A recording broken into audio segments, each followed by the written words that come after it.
We don't undergo periodic famines like we did in the past. Now, the thing is, most of our evolutionary history, that was the case. We find human populations all over the planet. Some human populations eat much differently than what we do here, and yet they don't have a problem. Like the Inuits, they have very little fruit or vegetables. The only fruit they really get is during the summertime. The rest of the time they're eating marine mammals, blubber, fish, and you would think that their arteries would be castanets, snap shut, but that's not it. They don't get heart disease. And in fact, recently they looked, I just read a paper on, they were looking at selection on living in cold climates among the Inuit. And they found some regions that appear to be under very strong selection in terms of how they metabolize food, also in terms of height. So it turns out Inuits, well, a lot of animals in northern environments, losing heat is a major problem.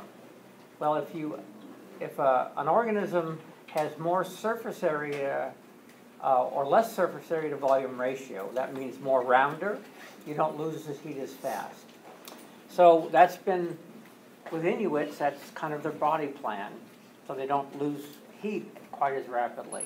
There's been similar kinds of things going on with, humans in terms of lactose tolerance and all that. So different human populations have been under different selective environments. But in the past, people didn't normally die of heart disease very much because they didn't live that long. Now there's some that did, that lived into their 70s and 80s. But they were rare. A very small proportion of individuals actually made it to that kind of age. And one of the things that knocked them off was periodic famines, whether they were hunter-gatherers or they were kind of primitive farmers. At the end of, let's say the farmers, at the end of the season before the next harvest, they're usually their last grains of rice. And then there would be some times when crops would fail entirely. And then almost everybody in, let's say, a village would get wiped out. Except for Senor over here. He wouldn't look like that. He would be able to put on weight when there was lots of food, but he wouldn't. During a famine, he would probably survive better than some skinny dude. Okay? So, what was that? I'm hearing things. Okay, so nowadays we've got a whole bunch of high-calorie food. A lot of it's processed. Some of it's good for us. Some of it's bad for us.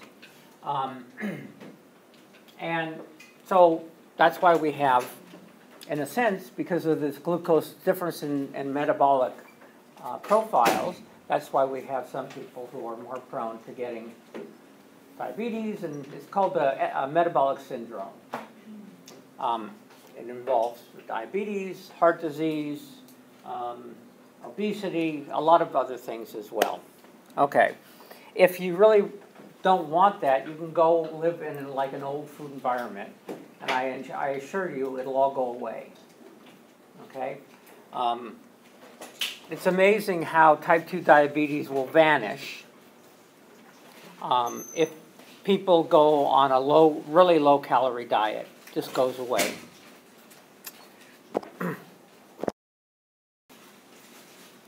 So type 1 diabetes is an autoimmune disorder. Anybody know what an autoimmune disorder is? I heard someone say something, huh? It affects your immune system. Okay, and what? Right. Okay, good. Immune system attacks your own cells. There's a lot of autoimmune disorders. Let's see. What? Somewhat, certainly. MS, multiple sclerosis, yeah. Psoriasis. Crohn's disease, which is in the gut. Your immune system starts attacking your gut. Let's see, rheumatoid arthritis. There's a lot of them. The question is whether they're becoming more common now than in the past. But type 1 diabetes, the immune system attacks the beta cells in your pancreas and you can't produce insulin anymore. Now, type 2, it's a diabetic, it's a metabolic disorder. There's genetics involved, but it's a metabolic, diabetes is basically a byproduct of living in a different environment. This is kind of off topic, but do you know why it's harder to cure autoimmune disease? Because like MS, there's no cure, like insulin for it. They're actually getting some stuff. Well, first of all, the first line of defense usually is they put you on steroids, which is immunosuppressant. Okay. But I know with MS, they've got some new drugs out that are actually looking pretty good. There are some people who are suggesting that by changing diet and gut microbes, that might also reduce the chances of progression. So MS, actually, the immune system attacks the myelin sheaths around the nerve cells. And so they don't conduct impulses like they normally should. Okay? So that's what type 2 diabetes is. In one environment where food is scarce, it will probably keep you alive. You will not express diabetes, type 2. You won't have a problem with obesity. Mostly you're just going to die of starvation and disease. Okay. Now, so we talked about which phenotype and which environment would be, it would be better to have this. Yes? Is there a reason why type 1 appears mostly in children? Yeah. So it's an autoimmune disease, and as soon as an immune system starts attacking, it could be in childhood, then you're going to start seeing type 1. Okay? Type 2 is pretty much, usually it doesn't show up until middle age, and basically because of food you eat and the food environment that you actually eat. Now, yeah. There's also like stress and like stuff like that constantly? Well, stress is certainly involved in immune disorders to a certain extent. As far as type 2 diabetes, I'm not sure. But one thing, there are certain populations that are really, really prone to type 2 diabetes. A lot of Native Americans, like the Pima Indians, they're in the western end of the Grand Canyon. Usually they express diabetic profiles by the time they're in their 20s. Okay? Now, they lived in a very harsh environment beforehand. So calories were at a premium. Now, that's not the case anymore. Now there's lots of calories, and that's the reason why they're more prone to show this kind of diabetic profile. So here's the milk business again. This is what happens. Lactose is the sugar found in milk. The thing is, it cannot be digested unless you actually have lactase. Now, anything with an ASE, that's an enzyme. In this case, lactase breaks apart lactose into two different sugars, glucose and galactose. Okay? And we can actually see the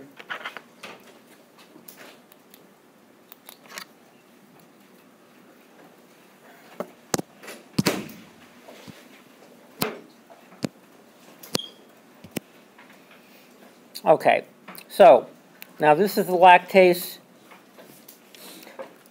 That's what the well, it's a model of it, not exactly, but that's what the lactase enzyme is. Okay, it's got two parts. So a lactose enzyme will fit in here. When it does, you end up with then glucose and galactose, both of which can be used by your cells. You can also take sucrose, which is a disaccharide, like lactose, and that will break into two glucose molecules. Okay, so what happens is the lactase enzyme provides substrate for these reactions to actually take place. So it's called hydrolysis, where you're breaking things apart, catabolism, and that's kind of how it works. Now, as you know, for most mammals, they stop drinking milk when they're weaned.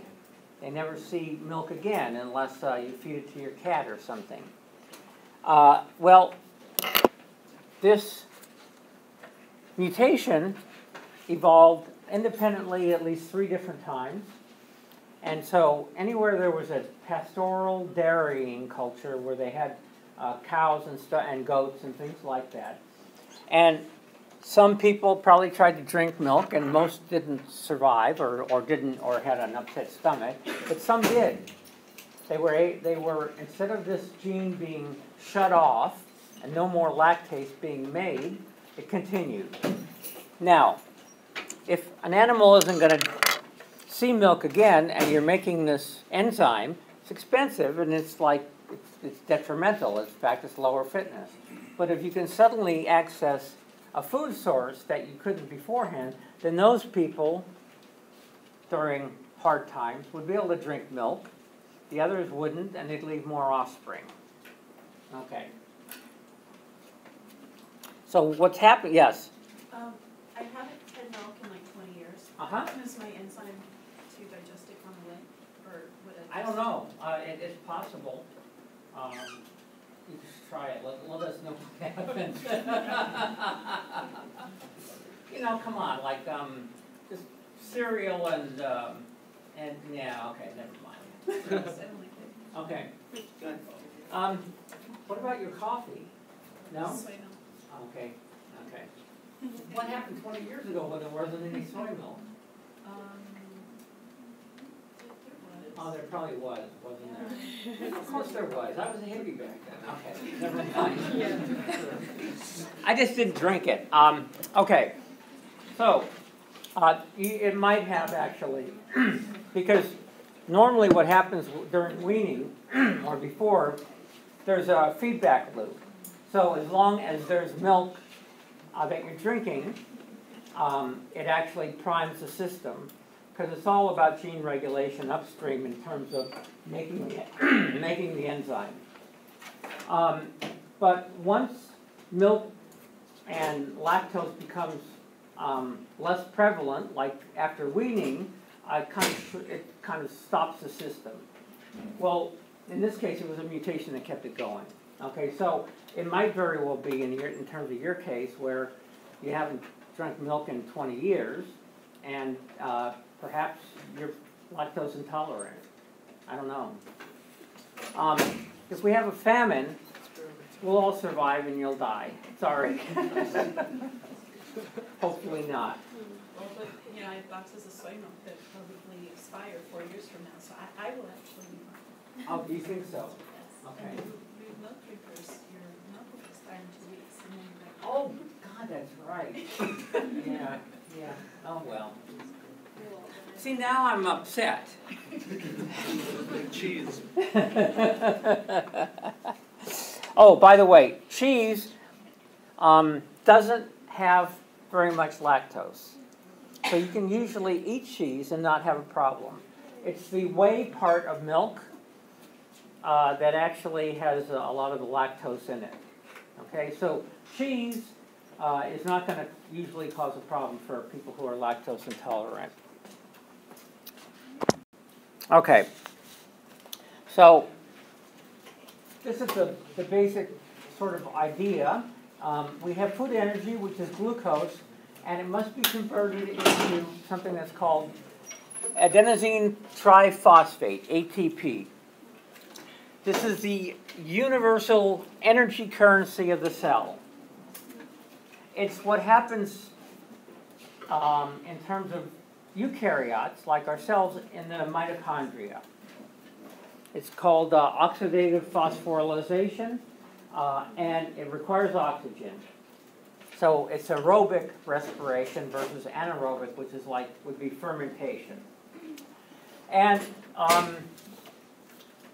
there's an enzyme, and essentially you're using ATP. It creates ATP, and then the cell cycle, in terms of breaking it down, you end up with this thing called ADP. But in the meantime, you're burning energy. Okay. We don't store ATP. It is part of this metabolic chain called the Krebs cycle that we use in terms of efficiently breaking it down. So when you're doing oxidative respiration, you usually get about 36 to 38 ATPs at the end of it. If you're just doing what's called glycolysis, you're getting about 2 to 4. So it really ramps it up. There's a lot of bacteria that also do the same thing. They also do oxidative phosphorylation. There's others that don't. They are strictly fermentation pathway. Now, fermentation isn't bad, as you know. Fermentation is one of our favorite things in the world. Our cells convert glucose to ATP with oxygen. You end up with glucose and plus O2. You end up with CO2, which is carbon dioxide, H2O, which is water, and then ATP. This is oxygen aerobic respiration that all our cells do. Now, you can also, when there's not enough oxygen, like let's say you're running a marathon, and you start breaking, you're running out of, basically there's no glucose. You're breaking down glycogen, and then after that you're starting to break down everything else. But in that case, you can take glucose, you get something called lactate and ATP, and lactate turns into lactic acid, but you don't get very much ATP. Okay, so that's why when you're really working out hard, your muscles, they're not getting enough oxygen to actually carry out cellular respiration. And so they're not using glucose as efficiently as they would normally.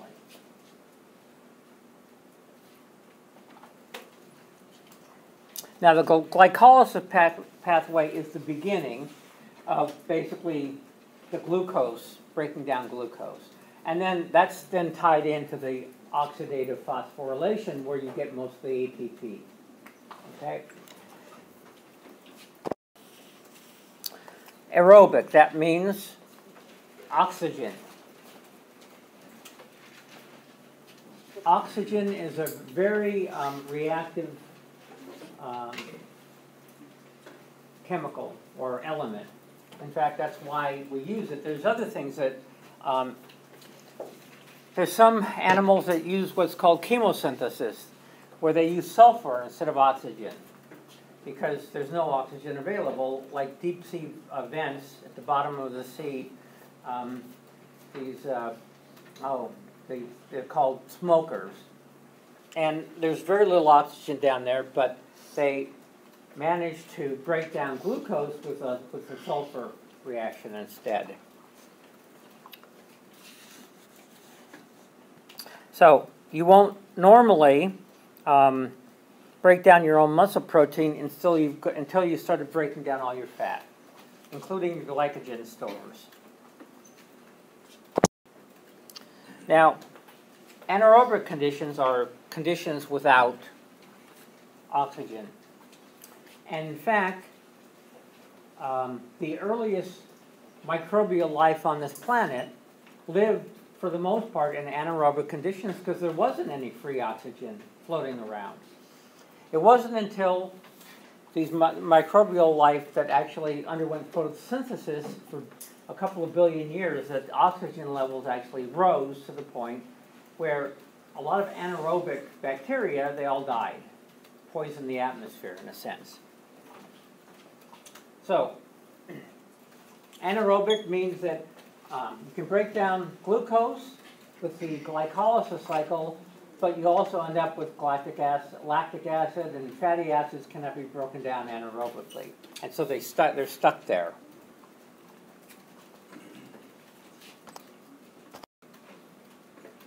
Okay, a calorie is a unit of energy. We actually, mostly we talk about joules, but that's like the metric equivalent of calories. Now, normally, a small C is 1 calorie. It's a very small amount of energy, but usually when a big C, those are actually kilocalories. That's 1,000 calories, okay? And extra calories can be stored as fat, or if you're, let's say, a firefighter during a fire and you don't sleep for a while and you're just, pumping all the time, you'll easily burn 3,500 calories in a day. In fact, you'll probably burn 6,000. But normally that's not the case. So 3,500 calories, that's equal to 1 pound of fat.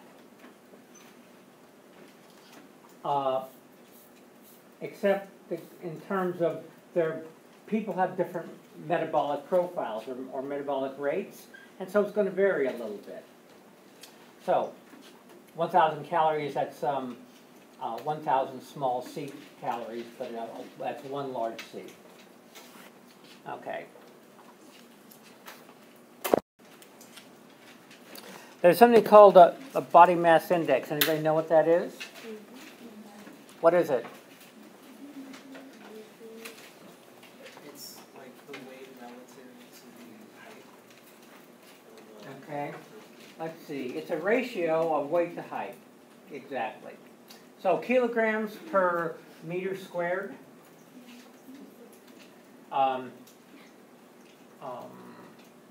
Or in this case, 703 pounds per inches squared, something like that.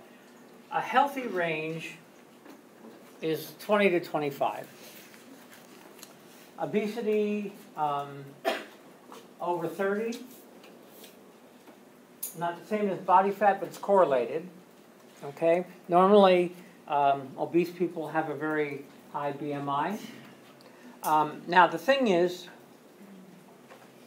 it is a useful measure, except that if you work out a lot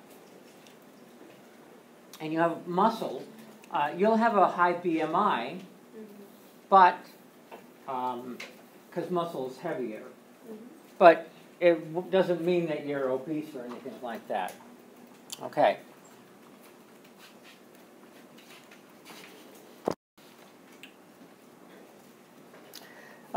In general, women need more body fat than men because of fertility. In fact, a lot of women marathoners, they oftentimes are not menstruating each month. So men usually have lower BMIs than women. Doesn't mean they're better than women, right? Okay, just want to make sure you guys understand that. Having a low BMI doesn't mean that just because of that you're ripped and you're better. No. Just, they'll kill you if you start saying that. Okay, so you can measure body fat usually hydrostatic, that's water displacement. Fat is less dense than other tissues, so your weight underwater reveals your percent body fat. There's other ways to actually measure it too.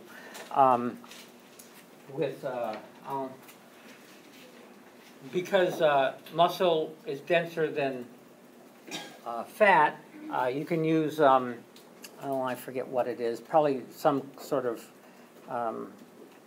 either sound waves or something like that it travels, and you can actually measure it that way. Now, when you're building muscle, if you want to build muscle, what you're trying to do is you're trying to actually fatigue the muscle, and that's, you're stressing the fibers. In other words, you're kind of breaking them down. Not to the point where, you're really breaking them down, but you are breaking some down.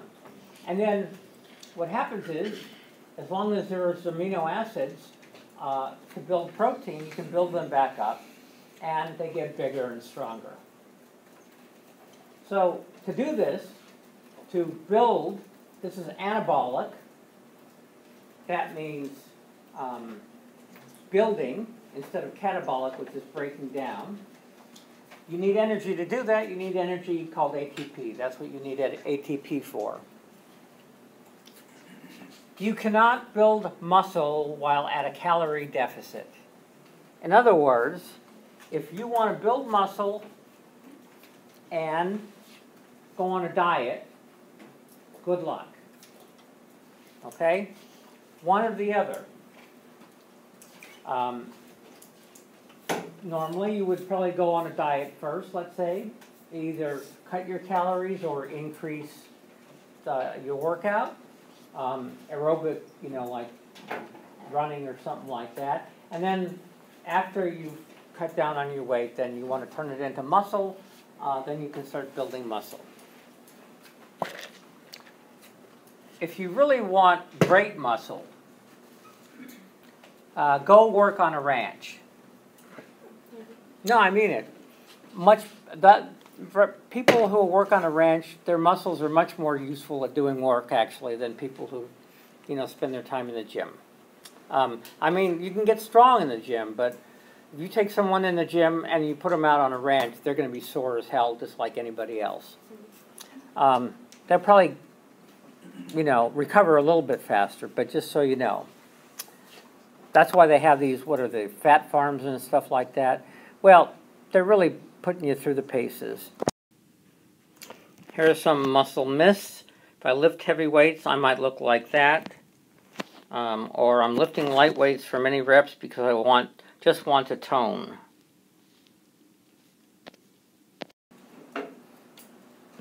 So muscle tone is a product of two things. How much muscle there is and how much fat is on top of it.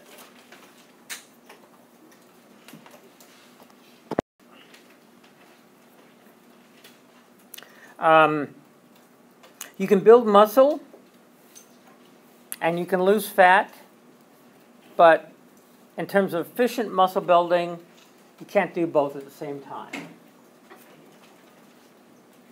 Okay? So you can take in fewer calories, but then you're going to have problems building muscle.